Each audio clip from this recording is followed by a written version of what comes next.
진화하고 있습니다. 부동산 테크 업체는 5년 만에 10배 넘게 늘어났고 시장 규모는 3조 원에 이릅니다. MBC 뉴스 박진준입니다.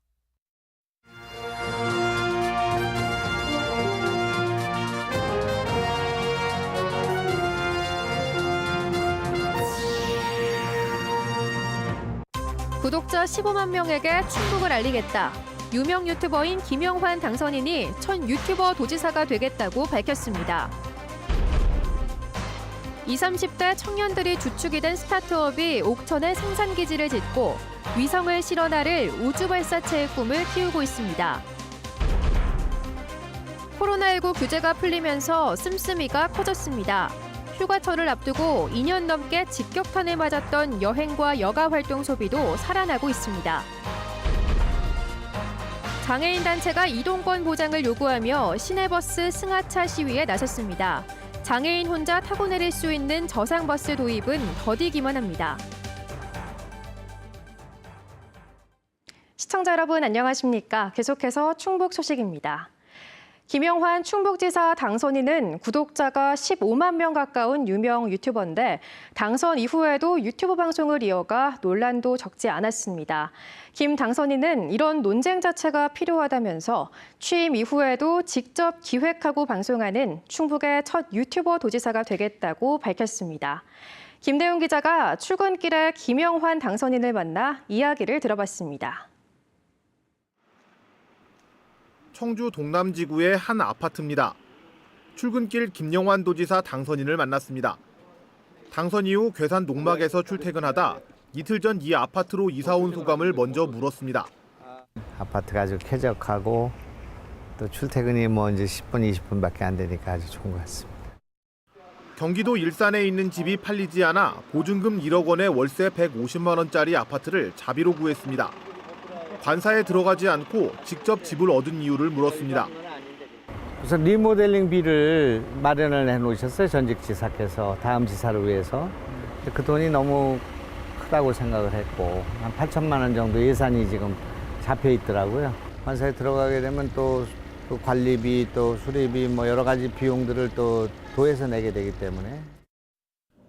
출근길 함께 차를 타고 이동하면서 최근 논란이 일었던 유튜브 방송에 대해 물었습니다. 당선인은 구독자가 15만 명 가까운 정치 분야 유명 유튜버인데 당선 이후에도 취임식이나 인사 등 공식 업무까지 유튜브 방송으로 구독자들에게 먼저 발표해 논란이 일었습니다. 사실은 논란도 지금 적지 않은 상황이에요. 아니 저 당선인께서 왜 저러시지 막 이런 분들도 계시고. 아직 제가 적응이 덜 돼 있구나 이렇게 생각했죠.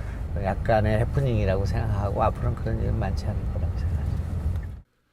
하지만 김 당선인은 취임 이후에도 유튜브 채널을 계속 운영하기로 했습니다. 도민을 대표하는 공직자가 정치색이 짙은 유튜브 채널을 운영하는 게 적절하지 않다는 지적이 많아 손을 떼려고 했지만 최근 다양한 유튜버들을 만나 조언을 들은 뒤 생각이 바뀌었다고 합니다. 저의 자산이기도 하고 충북에 활용할 수 있는 자산이라고 생각하기 때문에 충북의 구석구석을 알리는 그런 소통 공간으로, 소통 자산으로 도에다가 실제로 기부한다. 왜 유튜브 채널을 운영하는지도 물었습니다. 소통하고 댓글을 보다 보면 제가 생각하지 못했던 것들을 배우게 되니까 정치를 좀 쌍방향으로 하게 됐죠. 소통과 공감이 우리 도정의 핵심이 돼야 된다고 보는데 그런 제가 유튜브를 포기할 필요는 없다. 기획도 촬영도 직접 하는 첫 유튜버 도지사가 탄생하는 건데 벌써 논란이 적지 않습니다. 김 당선인은 이런 논란도 필요한 일이라고 말했습니다. 지역사회에 뭐 파란이라고 할까 뭐 논쟁이 일어난다는 것 자체를 즐기고 있어요. 그게 참 필요한 일이라고 생각합니다. 고요한 충청북도에 뭔가 좀 논쟁이 일어나고 30분간 이루어진 출근길 인터뷰는 MBC 충북뉴스 유튜브 채널에 공개돼 있습니다. MBC 뉴스 김대웅입니다. 김영환 충북지사 당선인과 윤건영 충북교육감 당선인이 당선 이후 첫 공식 회동을 갖고 협력을 약속했습니다. 김영환 충북지사 당선인은 선거 때 AI 영재고를 공약했지만 구체적인 내용은 교육감 당선인과 상의하며 신중히 검토하겠다면서 지금까지의 충북지사 교육감과는 확연히 다른 협력 관계가 만들어질 것이라고 강조했습니다. 윤건영 교육감 당선인은 특목고가 턱없이 부족하다며 더 열심히 준비해 AI 영재고와 특목고를 유치해야 한다고 밝혔습니다. 누리호의 성공으로 우리는 민간이 우주 개발을 주도하는 뉴스페이스 시대로의 첫 발을 떼게 됐죠. 하지만 이제부터가 진짜 시작입니다. 발사 비용을 줄이고 더 많은 인공위성을 쏘아 올리는 데 있어 민간 기업의 참여가 더욱 활발해질 전망인데요.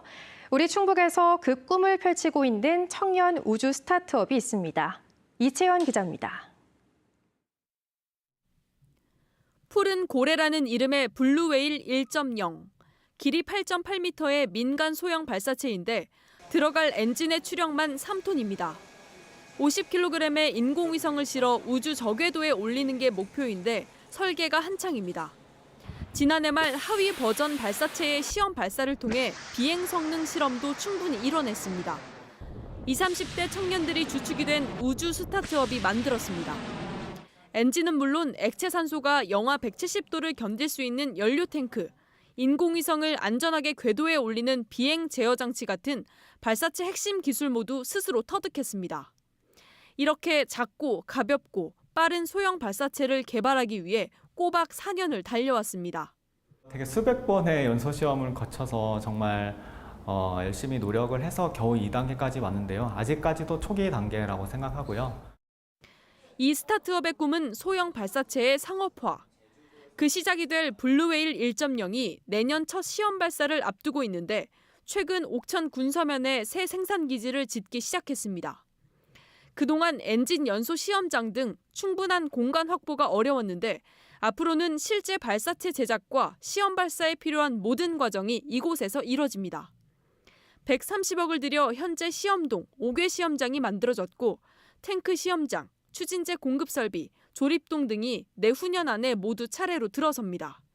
로켓을 개발하기 위해서는 수많은 테스트가 필요한 실정입니다.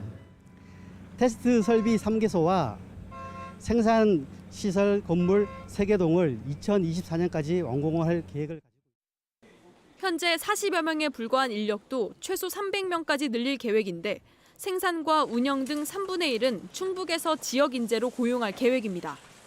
최근엔 소형 발사체 기술 개발이 속도를 내고 있어 이런 민간 주도형 우주 시장에 대한 기대감이 높아지고 있습니다. 향후 한 10년이 지나게 되면은 지금의 민간 기업의 수준이 아니고 민간 기업이 엔진도 개발하고 서비스도 하고 그리고 대형 발사체 개발할 수 있는 기술도 민간이 축적을 하게 됩니다. 우리나라 이름과 기술로 우주 산업을 이끌 차세대 주역으로 도약하겠다는 꿈이 충북에서 현실로 다가오고 있습니다. MBC 뉴스 이채연입니다. 코로나19 규제가 사실상 풀리면서 일상 회복도 빠르게 진행되고 있죠. 휴가철을 앞두고 2년 넘게 직격탄을 맞았던 여행과 여가 활동 관련 소비도 다시 살아나고 있는데요. 씀씀이는 커졌지만 불확실한 경제 상황은 여전히 변수입니다. 김영일 기자입니다. 청주의 한 아울렛 매장입니다. 평일 낮 시간인데도 물건을 고르는 사람들로 북적입니다. 저희 그냥 여름옷 사러? 여름옷 살 겸 여행 다닐 때 입으로 사려고 나온 거예요. 실제로 4월 18일 사회적 거리두기 해제 이후 매출도 늘고 있습니다. 이 아울렛의 경우 최근까지 아웃도어 의류 매출은 1년 전보다 30% 늘었고 여성복 25%, 골프웨어가 20% 이상의 매출 신장률을 기록하고 있습니다. 사적 모임이나 또는 야외 활동이 많아지면서 골프, 아웃도어 의류에 대한 그런 소비의 니즈가 훨씬 많아지고 있습니다. 전년 대비해서 20% 이상 신장하고 있고요. 본격적인 무더위가 시작되면서 피서철 상품 판매도 급증하고 있습니다. 대형마트에서는 물놀이 튜브와 물안경 같은 물놀이용품 매출이 81%, 수영복은 무려 176%가 급증했습니다. 코로나 사태 있을 때는 고객님들이 집에서 있다 보니까 그 판매량이 저조했었는데 이제 코로나가 풀리고 나서 워터파크나 계곡이나 이쪽 수영장 쪽에 다니다 보니까 코로나19로 어려움을 겪던 호텔과 숙박시설도 객실 점유율이 다시 늘면서 바빠졌습니다. 객실 리모델링과 수영장 증축 같은 각종 부대시설 개선 공사와 함께 중단됐던 뷔페 운영도 재개했습니다. 또 본격적인 휴가철이 되기도 전에 이례적으로 할인 행사도 진행 중입니다. 좀 장기 고객들을 위한 좀 할인 프로모션이나 좀 조기 예약하시는 분들을 위한 좀 할인 프로모션 한 20% 30% 정도 좀 더 추가 할인이 돼서 조금 미리 좀 저렴한 가격에 호텔을 이용하실 수 있는. 코로나19로 위축됐던 소비 심리가 다시 살아나고 있지만 변수는 물가입니다. 불안정한 국제 정세로 시작된 고물가 상황이 길어지면 소비 심리는 다시 둔화될 수밖에 없기 때문입니다. 그전에는 이제 소비에 뭐 부담을 가지거나 이런 적도 없었는데요. 지금은 물가가 오른 게 확 느껴져가지고 오히려 또 부담감이 더 생긴 것도 있어요. 본격적인 휴가철을 앞두고 일상 회복에 대한 기대감과 함께 살아난 소비 심리가 불확실한 경제 상황에 어떻게 움직일지 주목됩니다. MBC 뉴스 김영일입니다. 민선 측의 충북도 내 단체장들이 잇따라 퇴임했습니다. 김병호 충북교육감은 오늘 오후 퇴임식에서 자신의 행복교육 정책에 지지를 보내준 도민들에게 감사의 뜻을 전한 뒤 교육청을 떠났습니다. 이상천 제천시장은 별도의 퇴임식을 치르지 않고 이달 봉급을 모두 기부하며 4년 임기를 마무리했고 이차영 괴산군수는 군청에서 작은 이임식을 열고 그동안의 성과를 정리하는 시간을 가졌습니다. 김재종 옥천군수와 정상혁 보훈군수도 각각 퇴임식을 갖고 새 당선인에게 군정을 이양했습니다. 제3대 청주시의회 전반기 의장 선출이 유력한 김병국 청주시 의원에게 위장 전입 논란이 불거졌습니다. 민주당 충북도당과 충북참여자치시민연대는 논평을 통해 흥덕구의 한 아파트에 실거주하는 김 의원이 옛 청원군 지역인 상당구 낭성면에 주소를 두고 해당 선거구에서 당선됐다며 주민등록법 위반 가능성을 제기했습니다. 또 옛 청원군 지역구 출신이 전반기 의장을 맡는다는 청주청원 통합 상생협약에 따라 김 의원이 국민의힘 차기 의장 후보로도 선출됐다며 의장용 위장 전입이라고도 비판했습니다. 이에 대해 김병국 의원은 신고한 주소지를 매일 오가고 있어 문제될 것이 없다고 말했습니다.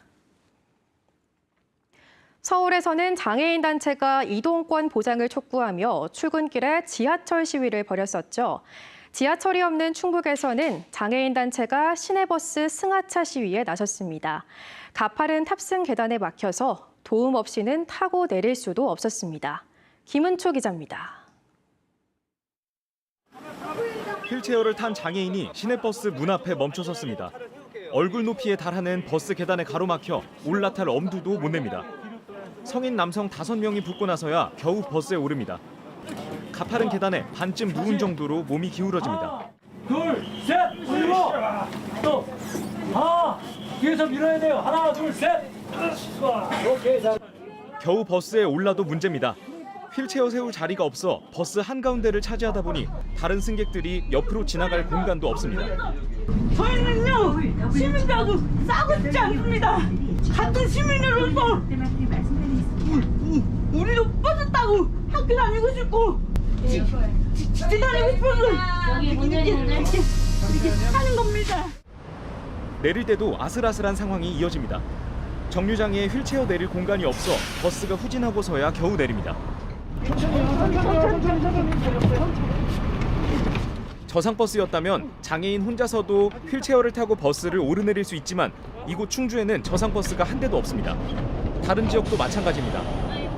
충북 도내 저상버스는 모두 147대, 전체 버스의 17%에 불과한데 이마저 대부분 청주에 몰려 있습니다. 남은 5대는 제천에 2대, 음성, 옥천, 진천에 1대씩, 다른 시구는 아예 없습니다. 장애인 콜택시도 부족해 법정 기준의 70%도 안 되는 데다 원하는 때와 장소에 맞춰 이용하긴 하늘의 별 따기입니다. 저상버스가 있어야지만 저희가 탈 수가 있고 광역도시도 갈 수 있을 거 아닙니까? 행복홀도 여기 충주권에는 벗어나질 않아요. 충청북도는 올해 저상버스 15대를 새로 도입할 예정인데 이조차 2년 동안 미뤄진 계획까지 포함한 겁니다. 게다가 군 단위 지역은 아예 도입 계획조차 없어 장애인 이동권 보장은 아직 갈 길이 멀기만 합니다. MBC 뉴스 김은초입니다. 밤사이 최저기온이 25도를 넘는 열대야가 사흘 연속 이어졌습니다. 오늘 아침 청주의 최저기온은 28.2도로 관측 이래 충북의 6월 하루 최저기온 중 가장 높았습니다. 도내 대부분 지역도 아침 최저기온이 25도를 웃돌았습니다. 장맛비는 오늘 곳에 따라 약하게 내렸지만 내일 아침부터 모레까지 강한 비가 쏟아지겠습니다. 예상 강수량은 최대 200mm로 충주 등 도내 북부 지역에는 호우 예비특보가 내려졌습니다. 오늘 새벽 2시 20분쯤 진천군 문백면의 한 폐기물 재활용 공장에서 불이 나 건물 3개 동을 태우고 소방서 추산 2억 5천만 원의 재산 피해가 발생했습니다. 소방당국은 대응 1단계를 발령하고 인력 98명과 장비 34대를 투입해 1시간 반 만에 큰 불길을 잡았지만 창고 안에 폐기물이 1,000톤가량 쌓여 있어 잔불 정리에 어려움을 겪었습니다. 소방당국은 플라스틱과 비닐 폐기물 더미에서 불이 시작된 것으로 보고 정확한 화재 원인을 조사하고 있습니다. 정부의 긴급 생계 지원 대상이 한시적으로 확대됩니다. 청주 등 각 시군은 긴급 지원 재산 기준을 한시적으로 완화하는 보건복지부의 부분 개정에 따라 다음 달부터 연말까지 긴급 생계 지원 대상을 기준 중위소득 26% 이하에서 30% 이하로 확대하기로 했습니다. 2인 가구는 82만 6천 원에서 97만 8천 원, 4인 가구는 130만 4,900원에서 153만 6,300원으로 소득 기준이 완화됩니다. 또 일반 재산 금액 기준도 1억 5,200만 원에서 1억 9,400만 원으로 완화됩니다. 충주시가 탄금대 문화원 이전을 추진합니다. 조기령 충주시장은 기자 간담회를 갖고 신라시대 우르기 가야금을 연주한 탄금대의 정체성 찾기 차원에서 문화원을 이전하기로 하고 용역을 진행 중이라고 밝혔습니다. 이와 관련해 충주시는 탄금대의 우륵국악단 분원을 내는 것을 검토하고 있습니다. 충주시는 탄금대와 탄금우를 중심으로 국가정원 추진도 진행하고 있습니다. 청주시가 승진 인사를 통해 민선 8기 행정을 이끌 3급 부의사관에 박철환 기획행정실장을 내정했습니다. 4급 서기관은 신승철 복지정책과장과 강우경 하수처리과장, 연창호 하수정책과장을 승진 대상에 올렸습니다. 5급 사무관 승진 내정자는 이진구 감사팀장과 성은숙 예산 1팀장 등 12명입니다. 충북 소식 마칩니다. 시청해주신 여러분 고맙습니다.